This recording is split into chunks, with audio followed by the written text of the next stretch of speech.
जिस ममता दीदी ने पूरे बंगाल को जलाने का रास्ता निकाल दिया और कहीं न कहीं बंगाल को लोगों को धर्म के आधार पर जो अपमानित करने का काम किया है, आज बंगाल की पूरी डेमोग्राफी को जिस ममता दीदी ने बर्बाद किया है, आज कहीं न कहीं समाज में आक्रोश है। अब वो इस आक्रोश से भयभीत होकर पूरे देश में आग लगाने की बात कर रही हैं।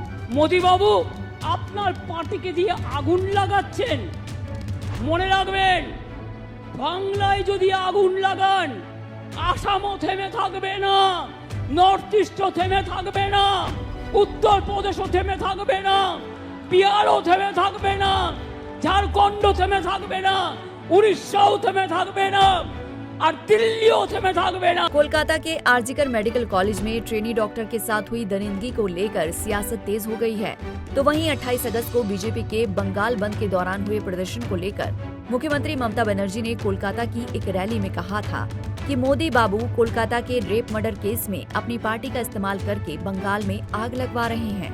अगर आपने बंगाल को जलाया तो आसाम, नॉर्थ ईस्ट, उत्तर प्रदेश, बिहार, झारखंड, ओडिशा और दिल्ली भी जलेंगे, जिसके बाद देश की राजनीति में उबाल तेज हो गया।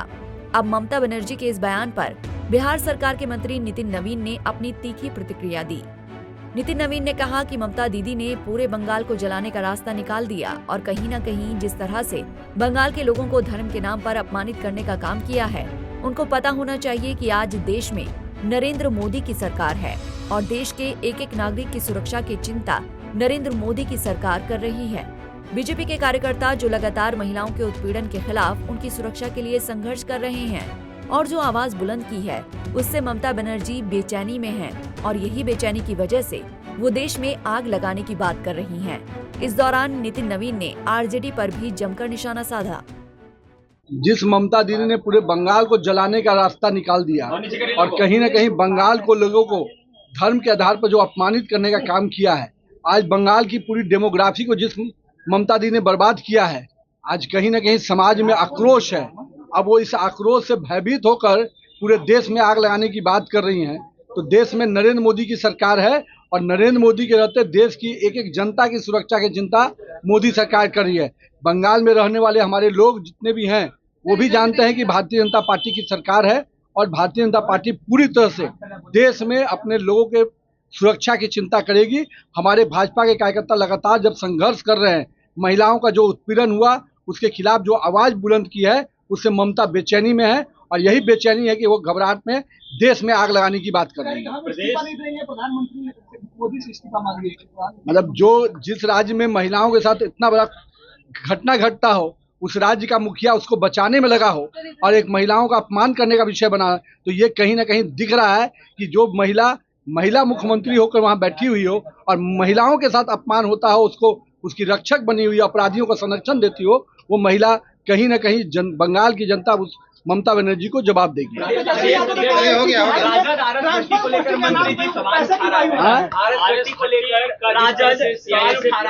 राजद पहले इसका जवाब दे कि श्याम रजक के साथ फिर क्यों अपमान किया गया। राजद इसका जवाब दे कि अब्दुल बासित सिद्दीकी हाशिए पे क्यों है। राजद इसका जवाब दे कि आज राजद के नेता केवल लालू परिवार के आगे पीछे ही घूमने वाले लोगों को आगे क्यों बढ़ाता है, कार्यकर्ता के रूप में जो काम करने उसको क्यों नहीं बढ़ा पाता है। जहां तक एनडीए गठबंधन की बात है, निश्चिंत रहिए, एनडीए गठबंधन में जो भी लोग हैं उन सब का सम्मान किया जाएगा। वहीं ममता बनर्जी के पक्ष में उतरे आरजेडी नेता तेजस्वी यादव ने अपनी प्रतिक्रिया देते हुए बीजेपी पर जमकर भड़के। तेजस्वी ने कहा कि भाजपा पूरे पश्चिम बंगाल में गुंडागर्दी कर रही है। भाजपा के लोग शांतिपूर्ण माहौल को बिगाड़ने में लगे हैं। वो लगातार लोगों को भड़का रहे हैं, लेकिन बंगाल या किसी अन्य राज्य के लोग उनके झांसे में नहीं आने वाले। जहां तक बलात्कार की घटनाओं का सवाल है, वो उत्तर प्रदेश और अन्य भाजपा शासित राज्यों में सबसे ज्यादा हैं। बिहार में ये लगातार हो रहा है, तो इस पर क्यों उन्होंने चुप्पी साधी है। भाजपा हर जगह दहशत का माहौल बनाना चाहती है, लेकिन वो इसमें पूरी तरह असफल रहेंगे। पंजाब केसरी टीवी के लिए पटना से अभिषेक कुमार सिंह की रिपोर्ट।